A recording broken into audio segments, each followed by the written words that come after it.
Amigos, buenas noches, bienvenidos a Entre Líneas. Yo soy Diego Rabasa. Yo soy Fátima López. El día de hoy tenemos un programa muy especial porque vamos a hablar, digamos, de ese objeto casi mágico que es el que permite que exista la literatura y luego entonces este programa. A ver, ¿cuál es el tema de hoy? El libro. El libro en sus diferentes formatos, presentaciones, un poco la perspectiva histórica, esta necesidad que el hombre ha tenido de fijar sus ideas en diferentes materiales, seda, madera, arcilla, grabados, hasta los formatos electrónicos contemporáneos. Claro, pero también vamos a hablar de la industria editorial, de lo que está alrededor, digamos, de todo el mercado del libro. Así es. Vamos a comenzar con una entrevista con Roberto Révora y su equipo de trabajo, el equipo de trabajo de Taller Editoria, que es, digamos, uno de estos bastiones que combaten a la modernidad con un formato de edición como se hacía antiguamente, con tipos móviles. Claro, de manera artesanal. Vamos a tener también a Joaquín Díez Canedo, a Jorge Herralde, una institución en materia de edición. Así es, José Antonio Millán, quien nos va a hablar de los formatos electrónicos en los que la modernidad ha estado ahondando en los últimos años. Y tendremos también a un grupo de editores independientes españoles que recientemente fue galardonado con el premio a la mejor labor editorial cultural en España. Exactamente. Pues estamos desde la Biblioteca Vasconcelos. Bienvenidos.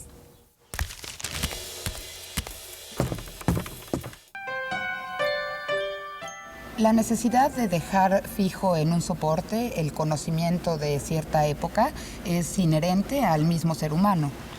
Desde los bisontes de Altamira, esta necesidad por dejar los animales que ellos veían grabados sobre una superficie de piedra, o los papiros egipcios, los mismos códices aztecas, o los libros de un solo ejemplar que en la Edad Media se guardaban celosamente en la Biblioteca de Alejandría, todos ellos son manifestaciones del hecho de que el ser humano necesita dejar una huella.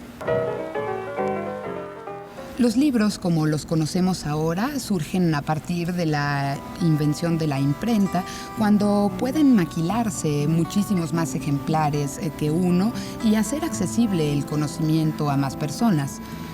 Así, tenemos libros de todos tipos, tenemos libros que hablan de otros libros, tenemos libros de texto, hay libros de ficción, libros de no ficción, libros que son una sola obra dividida en varios volúmenes, libros, como decía José Vasconcelos, para leer sentados o para leer de pie. En la edición de un libro intervienen muchísimas personas. Empieza, claro está, desde el autor, que es quien lo escribe, el ilustrador, en el caso de que tenga imágenes, el formador, el diseñador, el editor. Todos ellos en conjunto deciden qué tipo de letra va a llevar, cómo va a ser la portada, si va a llevar o no solapa, en fin. Todo respecto a las necesidades de cada casa editorial y de cada tema que se esté tratando en este libro. Los libros ahora no son necesariamente objetos únicos, son parte de una serie llamada tiraje. Cada libro es un ejemplar y es idéntico a los otros ejemplares del mismo título que se han sacado en el mismo tiraje. Con la aparición de nuevas tecnologías aparece una nueva manera de crear libros. Tenemos, por ejemplo, los audiolibros, que son muy cómodos para leer mientras uno maneja, o ahora los libros digitalizados. El formato PDF, que es un documento portátil, permite que ciudadanos de todo el mundo puedan acceder a conocimiento de libros que antes eran muy difíciles de conseguir. Ahora la compañía Google pretende escanear 32 millones de libros para que todos estén en red y accesibles a toda la comunidad lectora. Se dice que el futuro del libro impreso está en entredicho por esto. Tiene que ver también con el hecho de que el medio ambiente quizá ya no soporte la impresión de tantos libros y sobre todo el acceso a la información que se ha universalizado quizá pide que el sueño de Borges se haga realidad y tengamos en red una nueva biblioteca de Babel.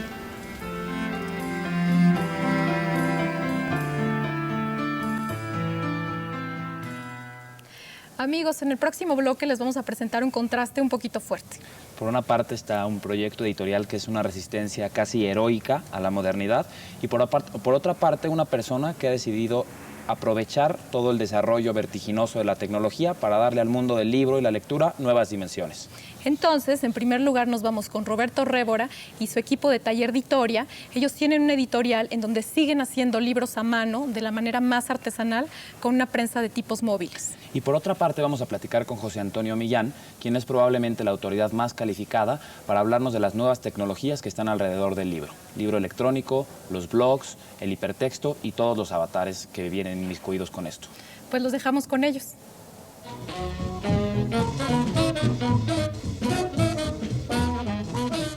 Para nosotros fue un hallazgo el ser absolutamente independientes. Y el hecho de que sean manufacturados no tiene que ver con una actitud romántica de recuperación de ningún tipo de posibilidad técnica, digamos, que no nos pertenezca generacionalmente, sino que con el mínimo de recursos técnicos pronto pudimos poner en circulación libros enteramente concebidos y realizados por nosotros. Y esa independencia fue central para animar la lectura, la selección de los textos que queríamos publicar, todo desde un sitio en donde había un entusiasmo compartido. En principio la selección la hacemos entre todos. Es resultado de una lectura compartida en voz alta, comentarios, incluso nos juntamos con los autores a veces para escuchar sus propias reflexiones sobre el texto a partir de la extensión o del eco de un verso. Se puede identificar lo que es el espacio de la página, el espacio del tipo, el aire entre una línea y otra. Aquí afortunadamente todos tenemos cierta sensibilidad, está mal que yo lo diga, pero la hemos pulido a través de estos años y hacemos cosas sensibles, ¿no?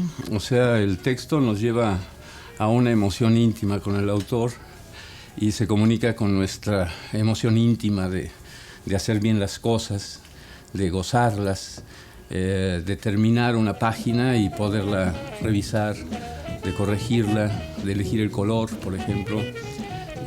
Por lo general usamos 2 colores para dar profundidad a las páginas, aparte de que la impresión del tipo ya te da una sugerencia de organicidad, ¿no? de una magia que hemos perdido quizás, que nos hemos encontrado con gente que le hace, lo llama a lo táctil, ¿no? Quizá la gente no lo entienda, pero sí, empezamos a despertar los sentidos, los mismos que tenemos aquí despiertos al hacer esto, porque el oficio te obliga a humanizarte de una manera rotunda, ¿no? Discutir todos estos aspectos entre nosotros con los autores es lo que determina la selección, un poco la agenda del trabajo, porque un libro puede implicar 2 meses de trabajo o 10 meses. Entonces esto puede coincidir con la labor de un año entero. Y bueno, cada día es una emoción, por lo menos de 2 páginas. El libro electrónico quizás lo que más le caracteriza es su flexibilidad, ¿no? Bueno, más que la lectura en sí, yo creo que lo que gana son cosas que hay alrededor de la lectura. Por ejemplo, el hecho de que puedas buscar una palabra en un texto y el hecho de que puedas tener obras de referencia, por ejemplo, diccionarios, que están pegadas, por así decir, a la obra que estás leyendo. Estos son 2 ventajas. Quizás lo de la búsqueda en el texto no es una ventaja para la lectura, para los libros, digamos, puramente literarios. En una novela no vas a buscar, salvo alguna excepción, pues dónde está tal o cual palabra, pero en el momento en el que entramos en el ensayo, entramos en documentación científico-técnica y demás, puede ser muy útil, y este es uno de los valores del libro electrónico. Desde otro punto de vista, pues también nos podemos encontrar con que las capacidades multimedia que tiene el libro electrónico pueden ser muy útiles para casos, por ejemplo, como podían ser los métodos de lenguas, los métodos de enseñanza de un idioma. Pues puedes tener un libro que te pronuncie en voz alta las frases, ¿no? Yo creo que este es el terreno en el que el libro electrónico como dispositivo pues puede servir mejor que el libro en papel. Yo creo que uno de los papeles que hacen ciertos blogs y ciertas páginas web es el papel de seleccionar y de filtrar de toda la cantidad de cosas que hay lo que es más valioso, ¿no?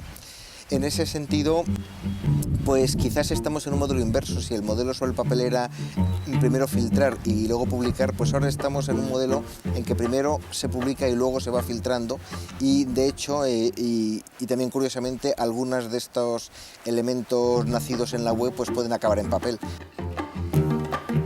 En la web se puede encontrar todo tipo de textos cuidados, cuidadísimos, descuidados, pero en papel pasa lo mismo. Basta comparar un periódico popular, un tabloide o algo así, con un periódico de calidad para ver que, bueno, en el primero el lenguaje no se cuida mucho, ¿no?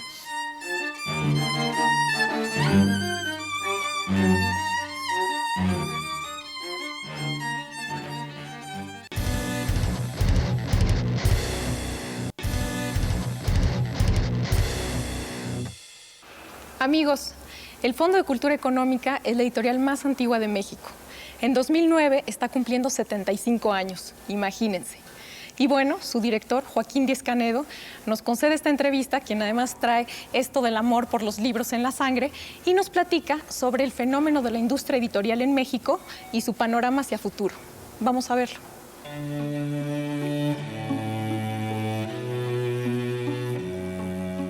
Yo creo que la industria editorial en México ahorita es una industria vigorosa, muy viva. No sé si necesariamente tenga los ingresos y los resultados que quisiera. Está el problema de por qué no leemos más, ¿no? Y por lo tanto por qué no consumimos más libros. Pero me da la impresión que traduce y tiene una oferta para todas las... para los autores importantes, para las literaturas, para las ideas, para los debates que hay ahorita. Me da la impresión que a través del Instituto Mexicana nos enteramos estamos al día, pues, ¿no? Entonces, en ese sentido creo que es una industria que está bien, que está al día. Parece que no se ha conseguido resolver este tema de la lectura, ¿sí? De que la gente tenga contacto e interés por los libros. Yo creo que estamos por ver un efecto del internet, digamos, sobre en general creo que se lee más, vamos, ¿no? Lo que quiero decir de manera sencilla, pero se lee fragmentariamente, con cierto desorden. No quiere decir que por leer más se tenga más capacidad de comprender las cosas, digamos, ¿no? De situarse en el mundo. Pero me da la impresión que a lo mejor funciona como un escalón. Pero el otro tema es pues la lectura en la casa, ¿no? En mi experiencia personal, tanto la mía como con mis hijos, yo creo que lo que funciona es que la lectura sea parte de relación filial, digamos, ¿no? Y que se la valore en un principio por la posibilidad de estar cerca de los padres y compartir con ellos un momento, y después pues adquiere su autonomía y sus propias satisfactores, ¿no? Y lo mismo la escuela, es decir, me parece que la escuela no se ha conseguido, es decir, ya ha habido un esfuerzos muy importantes para dotar de libros a las escuelas públicas, por ejemplo, pero ha faltado un paso más, que es pues capacitar a los maestros y conseguir que se vuelva una cosa más cotidiana y menos que se busque más, ¿no? este uso de los libros, ¿no? Esta lectura finalmente, ¿no? Hacer los siguientes 75, es decir, que no se pierda esta inercia, que esta tradición no sea un peso muerto, sino una cosa viva, que se sepa entender lo que motivó a la creación del fondo y sus distintas, digamos, su extensión, por ejemplo, a tener librerías, a hacer libros para niños. Es una lectura de sus directores, de la gente que está alrededor del fondo, de qué es lo que se necesita en ese momento. O sea, que no se pierda esta capacidad de ver las nuevas cosas que exigen. El fondo es una institución, usa recursos públicos. Un poco, no por soberbia, pero se hace cargo un poco de los problemas culturales que tiene el país como tal, ¿no? E incide en la medida de sus capacidades en ellos. Me parece que eso es lo que no hay que perder, ¿no? ¿Qué es lo que haría Cosío Villegas hoy, por ejemplo? Es lo que decía mi antecesora Consuelo Sáizar, era una de las preguntas que se hacía y que nos hacía, ¿no? ¿Que haría más libros, o más bien el problema está en la dificultad de la distribución? Porque su interés no era hacer libros por hacer libros, era buscar que el país mejorara en sus capacidades profesionales, en sus capacidades de gozo estético a través de los libros, que era lo que entonces el vehículo primordial de transferencia de valores culturales, como lo sigue siendo, pero ahora está pues, este espacio digital, pero insisto, no parecen competir, ¿no?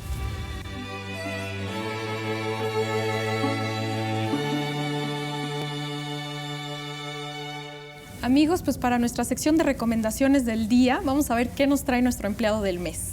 Aquí está su pedido de recomendaciones a la carta, marchando sobre ruedas como todo en este programa. Muy bien.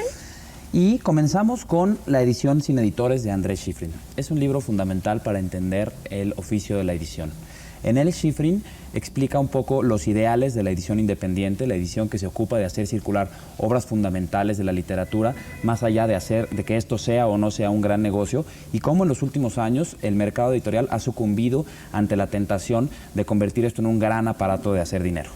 Pues tenemos también ¿Qué leen los que no leen?, de Juan Domingo Argüelles, y es una reflexión muy interesante sobre los programas educativos, los planes de lectura, la industria editorial, en fin, todo esto que está alrededor del fenómeno del libro, y él llega a una conclusión muy importante. La lectura no es un deber, la lectura es ante todo un placer. Y llevando esta cuestión del placer un poquito más lejos, tenemos un ejemplar de Taller Editoria que definitivamente tiene, digamos, mezclado el placer de la lectura con el placer de hacer libros. Es un volumen del poeta mexicano Gerardo Denis, que con su muy, digamos, aguda, punzante y satírica pluma, se burla, digamos, de estas viejas supersticiones y cuestiones cabalísticas que quizá en otros tiempos tenían un sentido, pero que ahora en la modernidad ya se ven un poco burdas. Y a mí se me ocurre hablar también de una novela que se llama justamente El Libro.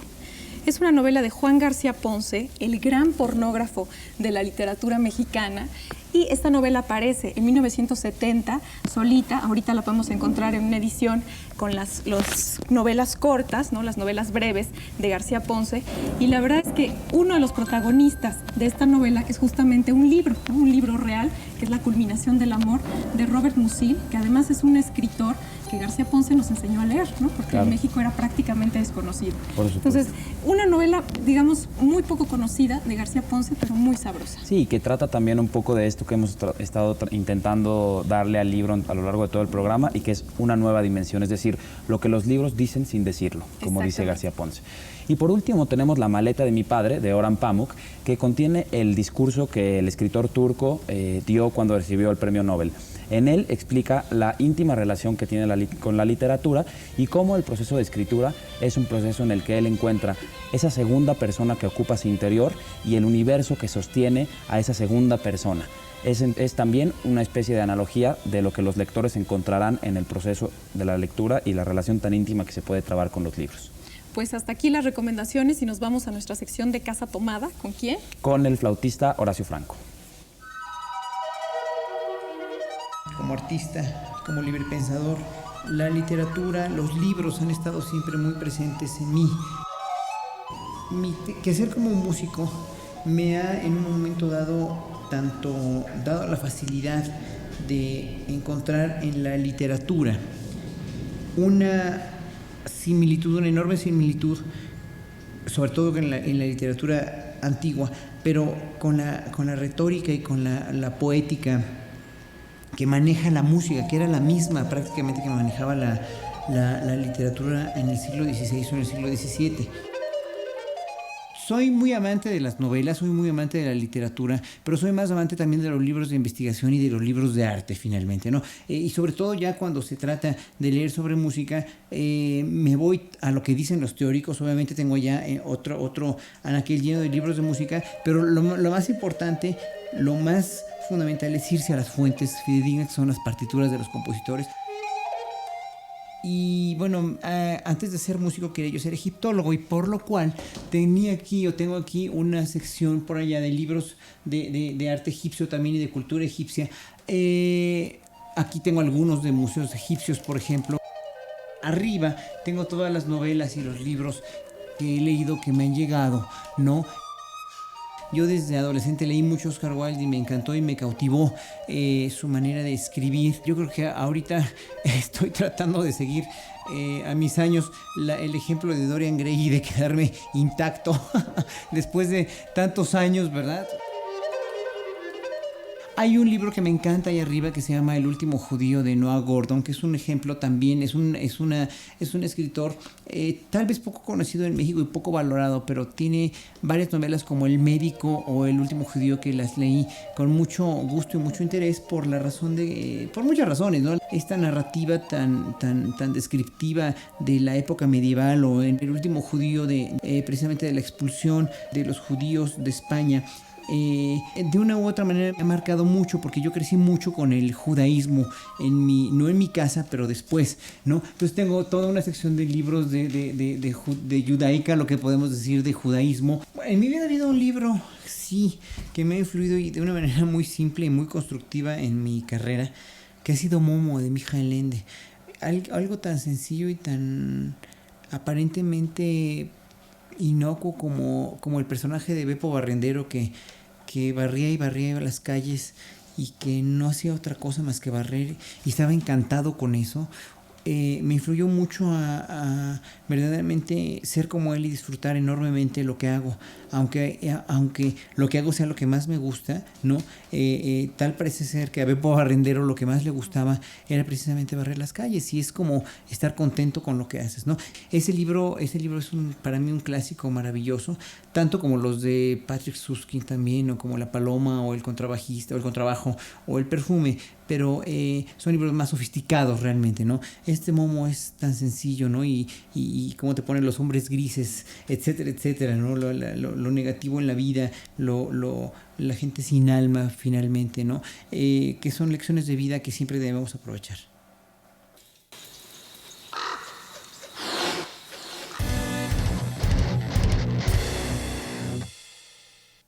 La Universidad Autónoma Metropolitana y Ediciones Sin Nombre acaban de publicar un volumen de relatos del escritor mexicano Alejandro Aura.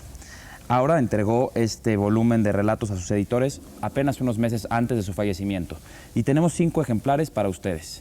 Solamente nos tienen que escribir a entrelineas@canal22.org.mx. Y mientras tanto, nos vamos con Silvina Espinosa de los Monteros a ver qué nos tiene preparado en la cita textual. Vamos a verlo.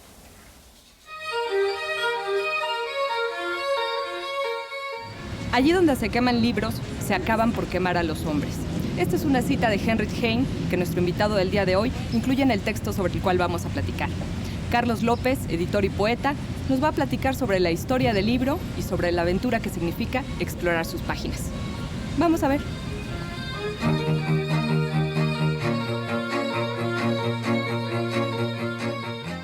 Bienvenidos a Cita Textual. El día de hoy nos encontramos en la Universidad de Claustro de Sor Juana, en el Centro Histórico de la Ciudad de México. Y tenemos como invitado a Carlos López, quien ha venido a platicar con los estudiantes que hoy nos acompañan sobre el libro, que es publicado por Ediciones El Financiero. Bienvenido, Carlos. Un gusto que estés por acá. Carlos, pues platícanos, ¿cómo surge en ti el interés de hacer un libro, ahora sí que un libro sobre el libro? Bueno, me entró la curiosidad por recoger datos acerca de la profesión a la que me he consagrado durante 28 años y era solo una curiosidad intelectual. Al tratar de responder cómo se le ha enfocado desde diversas perspectivas en diversos periodos, me topé con datos muy interesantes. Y luego los intercalé con poemas que se le han escrito, con textos de Borges, de Quevedo, de Juan Domingo Argüelles, de Gabriel Said, y me resultó este librito que pretende ser un homenaje al libro. Pues es una de mis pasiones. Bueno, pues vamos a comenzar la plática con nuestros estudiantes. A ver, ¿quién quiere hacer la primera pregunta? Me parece pertinente empezar con esta pregunta, que es, ¿qué es el libro? ¿Y es el libro por el libro o es el libro por lo escrito? Ambas cosas pueden ser. Aquí entraría en juego la teoría de la recepción, ¿no? Que cómo lo percibe, cómo lo recibe el lector y cómo lo completa. Aquí tendríamos que tomar en cuenta lo que ha dicho Borges respecto del libro. También que no solo es un objeto de placer, sino que se puede constituir en fuente placentera de conocimiento. Es decir, entonces, el libro no solo es un objeto, que proporciona placer, sino que lo que a nosotros nos dice, qué nos dice, cómo nos lo dice y qué nos hace sentir. Entonces, eso es importantísimo para poder acercarnos a una definición del libro, que en realidad, si nos vamos por el aspecto físico, tendríamos, bueno, una carátula, las páginas interiores, contiene letras, en fin, está hecho de papel en nuestros días, pero nos quedamos muy cortos, ¿no? Más bien es qué dice, cómo lo dice, la forma es importantísima. Porque hay libros por ahí que deambulan, que parecen libros, pero que no lo son, ¿no? Que tienen forma de libros, pero no tienen contenido, ¿no?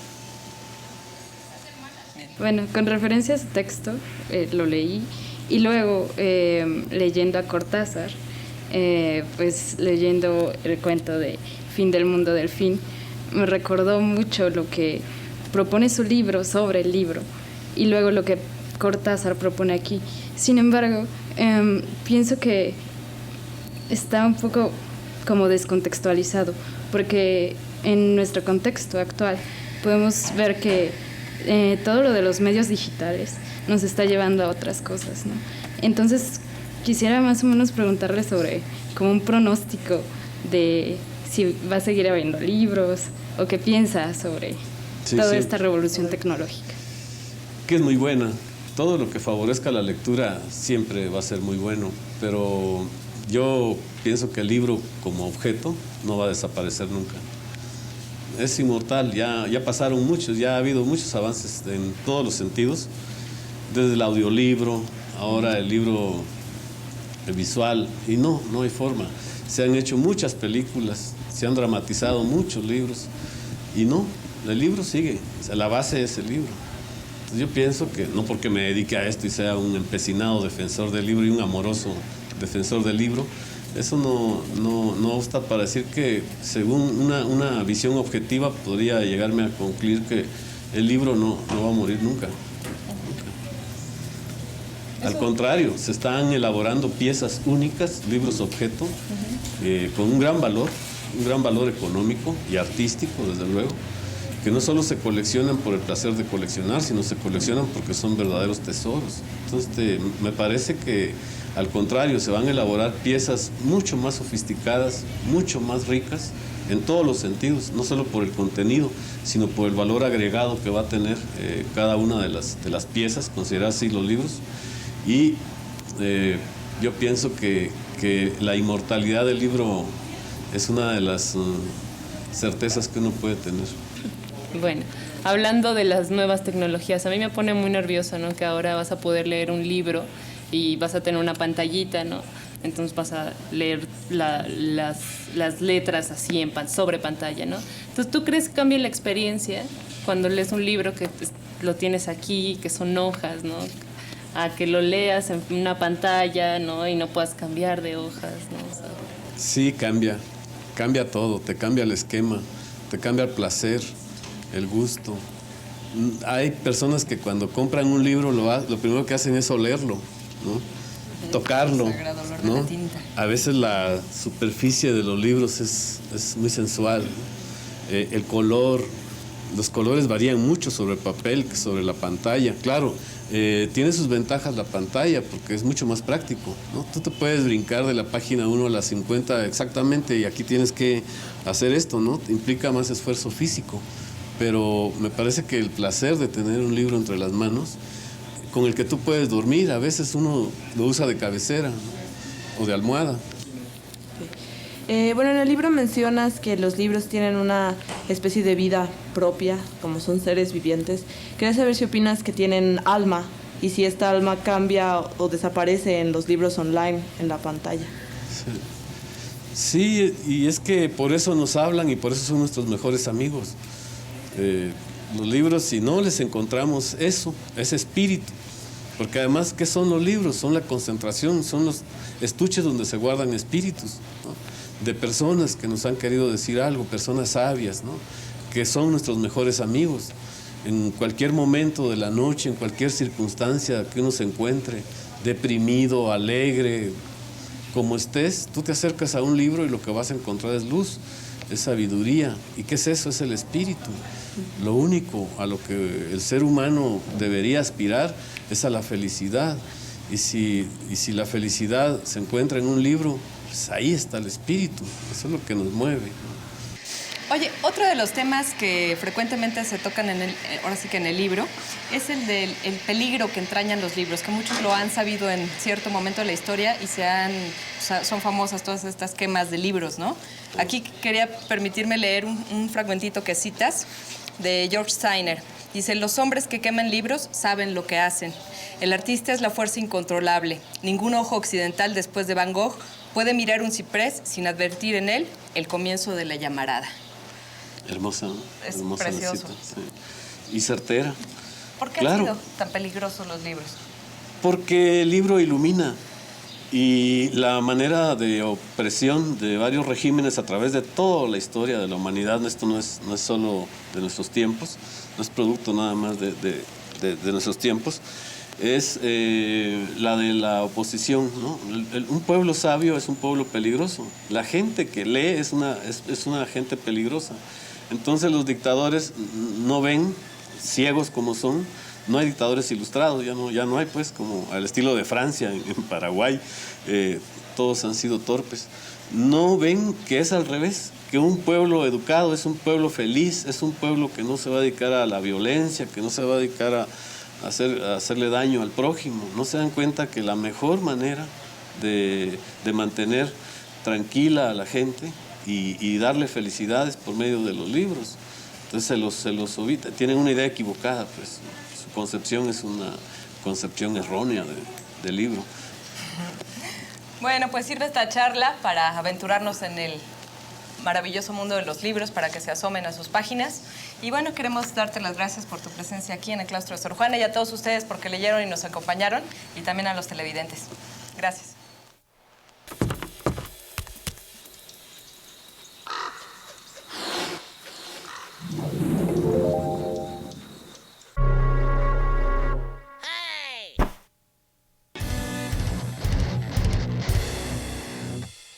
¿Por qué la ficción puede ser más honesta al contarnos los hechos históricos que la historia oficial? Son varias las razones. En primer lugar, porque la literatura no está comprometida con la verdad oficial. Al contrario, en la mayor parte de los casos la denuncia. En segundo lugar, las novelas pueden llenar los huecos a los que los registros históricos no tienen acceso. Y por último, al margen de los grandes personajes históricos, la literatura se puede dar el lujo de montar en uno solo todo el peso de los acontecimientos. En Pekín en coma, de Ma Jian, estos acontecimientos recaen en Dai Wei, un joven estudiante que tras recibir un disparo en la plaza de Tiananmen el día de la matanza, el 4 de junio de 1989, queda en estado de coma. Pero en un estado de coma que le permite recordar todos aquellos acontecimientos que lo llevaron a ese momento, a esa plaza, y contarnos también en el presente qué es lo que está viviendo su madre, qué están viviendo sus amigos y qué está viviendo China. Así como lo está diciendo Mayra, Pekín en coma suena como una novela ultrarrealista, descarnada, llena de violencia, pero en realidad también tiene una doble lectura simbólica. En primer lugar, Ma Jian, con Pekín en coma, demuestra con esa coma de Dai Wei que todo el mundo, que toda China está en este estado letárgico en el que no saben bien a bien lo que están viviendo. Y en segundo lugar, Dai Wei también representa a todos sus compañeros estudiantes, a todos los estudiantes de Pekín y de China, que cuando llegan a la plaza de Tiananmen, en realidad no saben qué es lo que están haciendo ahí. Si bien Ma Jian lo que busca en este libro es denunciar hechos que el gobierno chino ha querido ocultar durante casi 20 años, no se permite crear héroes, no se permite crear jóvenes de convicciones férreas. Por el contrario, lo que él busca es crear jóvenes que no saben ni siquiera por qué están ahí, jóvenes que van a la plaza con la soberbia suficiente para creer que nada les va a pasar, jóvenes que creen que van a poder seguir adelante con su movimiento y que se creen también el líder que el movimiento está buscando. De hecho, en cierta parte del libro, uno de ellos dice, el gobierno no va a tener que dividirnos porque nosotros les estamos haciendo el trabajo. Esos son los chicos del 4 de junio de 1989 y Dai Wei es justo uno de esos chicos. Mayra, Dai Wei ha tenido una vida muy difícil. Primero, en la plaza de Tiananmen, viendo cómo sus compañeros y cómo los estudiantes de China morían. Pero desde antes, era el hijo de un derechista. En un país comunista. Y viendo, insisto, cómo masacraron a sus compañeros, a él mismo le dan un balazo en la cabeza, queda en coma, y durante esos 10 años de coma puede ser testigo también de la decadencia de su propia madre. Sí. Si tú fueras Dai Wei, ¿qué habría sido lo más traumante? Yo creo que lo más traumante habría sido despertar y ver que mi madre se está volviendo loca, que mis amigos se han cambiado muchos de bando y que en mi país las cosas siguen igual y no ha cambiado absolutamente nada. Pekín en coma, de Mai Yen, la recomendación de hoy. La recomendación, y tenemos 2 ejemplares, así que escríbanos a entrelineas@canal22.org.mx y los 2 primeros correos electrónicos que lleguen se van a llevar uno de estos ejemplares que nos envían nuestros amigos de Literatura Mondadori. Mayra. Jorge Alberto, amigos, hasta la próxima.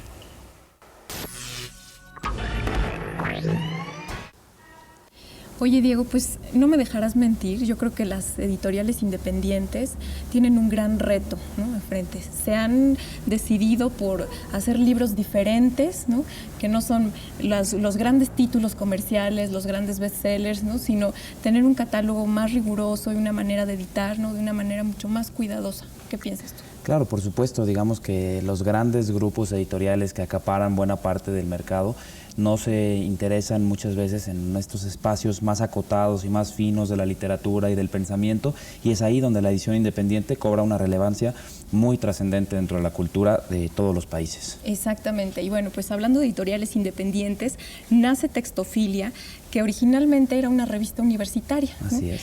Y la verdad es que empiezan con el pie derecho, puesto que su primer libro editado es En la Tierra, de Robert Creeley, el gran poeta norteamericano de la segunda mitad del siglo XX.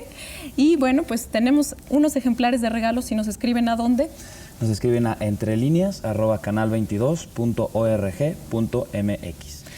Y hablando de edición independiente, vamos a nuestro siguiente bloque de entrevistas con un grupo de editores independientes españoles que ha tenido un éxito tremendo a pesar de su corta experiencia dentro del mercado editorial español. Nos vamos con ellos. La edición independiente para mí es una filosofía, una manera de trabajar. Creo que tiene mucho que ver, no ya solamente con la edición, sino con tu manera de entender la vida, ¿no? Entonces, para mí la edición independiente es sobre todo hacer las cosas con mucha calidad. Yo cuando empecé en la edición tenía claro que aparte de publicar buenos libros, había que ofrecer al lector una manera de trabajar más sólida, ¿no?, en la que el objeto del libro se respetase y en la que todos los oficios del libro tuviesen importancia. Entonces yo en todas las colecciones que tengo, tanto la versión del traductor, el ilustrador, por supuesto el autor, le doy mucha importancia.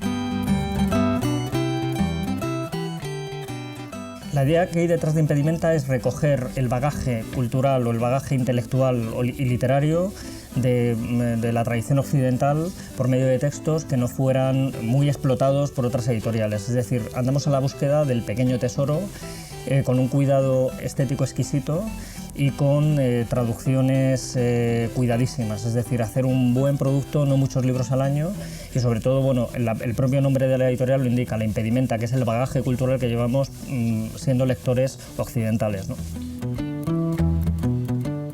Creo que para una editorial independiente tenga éxito, igual es un poco crudo decirlo así, pero tiene que hacer todo lo tiene que hacer bien.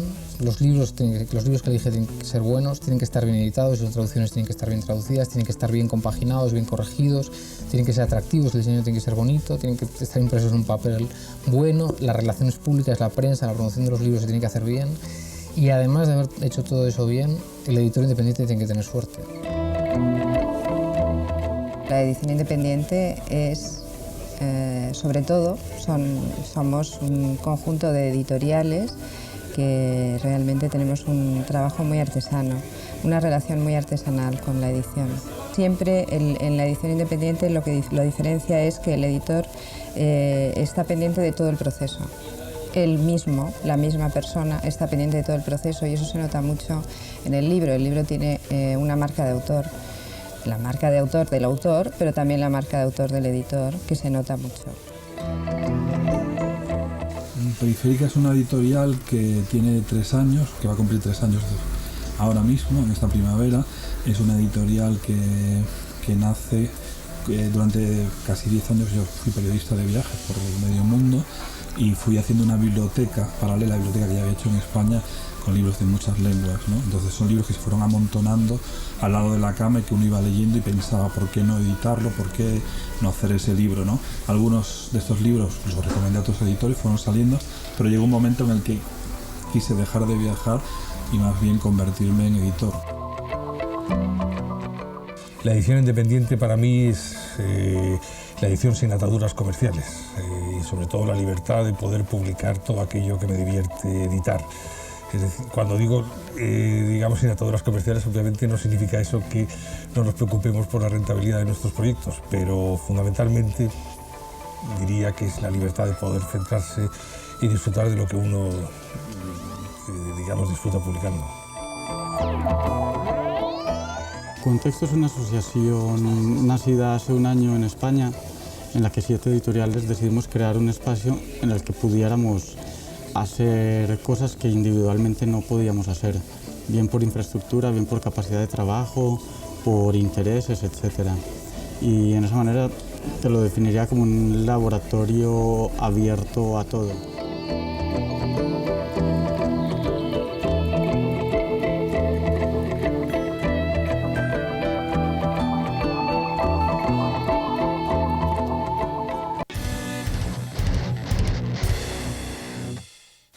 Uno de los catálogos de lengua española más importantes en la historia de la edición y de la literatura es sin duda el de Anagrama. Desde sus orígenes, hace 40 años, cuando eran una editorial más bien de corte político y combativo, que luchaba contra las opresivas fuerzas franquistas, hasta ahora han aglutinado en su catálogo a buena parte de los principales exponentes literarios de diversas regiones, desde Latinoamérica, pasando por México definitivamente, hasta Francia, Alemania, Europa e incluso algunos escritores del Oriente. Su arquitecto y editor Jorge Herralde nos comparte un poco de los secretos de esta que es sin duda uno de los ejemplos más exitosos de edición independiente.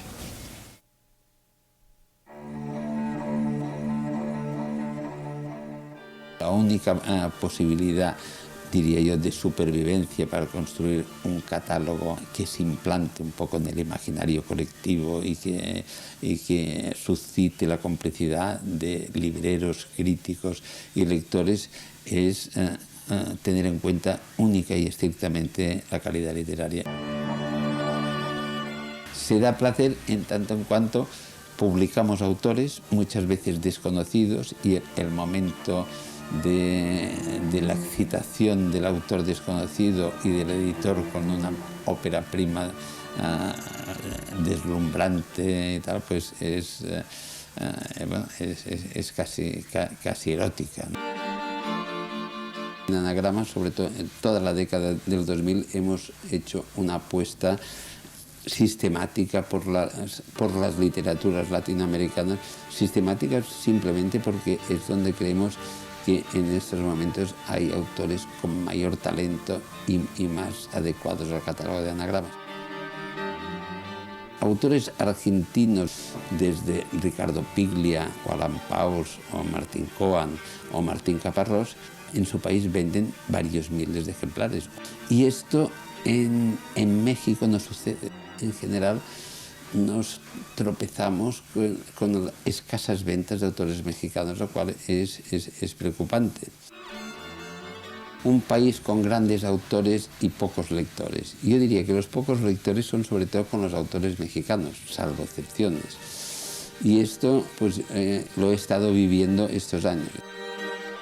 Los lectores mexicanos están buscando a Paul Auster, a Martin Amis, o a Ian McEwan, o a Kapuscinski, o a Oliver Sacks, etcétera, etcétera, y cuesta más. Nosotros, al revés que los grandes grupos en general, lo que hacemos es sistemáticamente todos y cada uno de los autores latinoamericanos que publicamos, los publicamos en su país de origen y también en España, y luego los distribuimos a través de América Latina. Y en España muchos tienen prestigio, es decir, la acogida crítica acostumbra a ser buena, pero las ventas son difíciles, esto es sabido. Es decir, nosotros luchamos contra este estado de cosas actual bastante persistente de como de compartimentos estancos de las diversas literaturas. Es difícil que un autor argentino triunfe en México y viceversa, sacando los grandísimos nombres del boom, de algunos del boom, o los autores ya más directamente populares.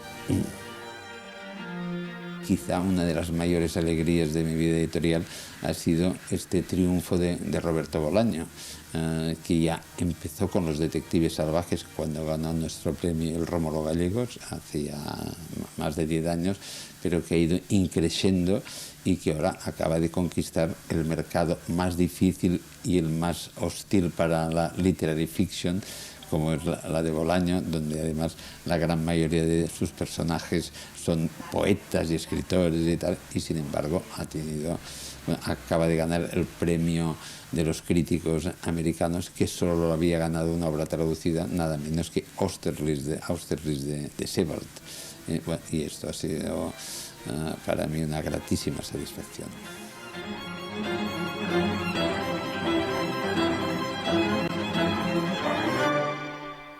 Amigos, pues se acerca el final del programa y para cerrar tenemos esta sección padrísima que es de cine y Mariana Linares nos va a platicar sobre el libro y el cine. A ver, Mariana. El libro y el cine. Vamos a hablar de una película cuyo título hace referencia hacia una costumbre vieja japonesa de guardar un libro de cabecera debajo de la almohada. Se trata de Pillow Book del director inglés Peter Greenaway, que está basado en los relatos de una novelista japonesa milenaria llamada Sei Shonagon. El libro de cabecera de Peter Greenaway nos cuenta la historia de una niña cuyo padre cada cumpleaños le pinta la cara un proverbio y a partir de ahí ella empieza a relacionarse con la vida, con la caligrafía, con la escritura en el cuerpo. La literatura, el cuerpo y la carne para ella son relaciones que no se pueden mover y empieza a buscar un papel ideal para su escritura, que es el cuerpo de sus amantes. Peter Greenaway nos maneja 3 tipos de fotografía durante la película, un blanco y negro para hablar del pasado, esta historia de la niña en donde su padre es un caligrafista tradicional y su madre le cuenta cuentos todas las noches. Tenemos una fotografía mucho más a color y en movimiento en donde cuenta la vida mundana de Nagiko, nuestra protagonista, y una fotografía muy basada en pintura, que es cuando ella escribe sobre el cuerpo de sus amantes.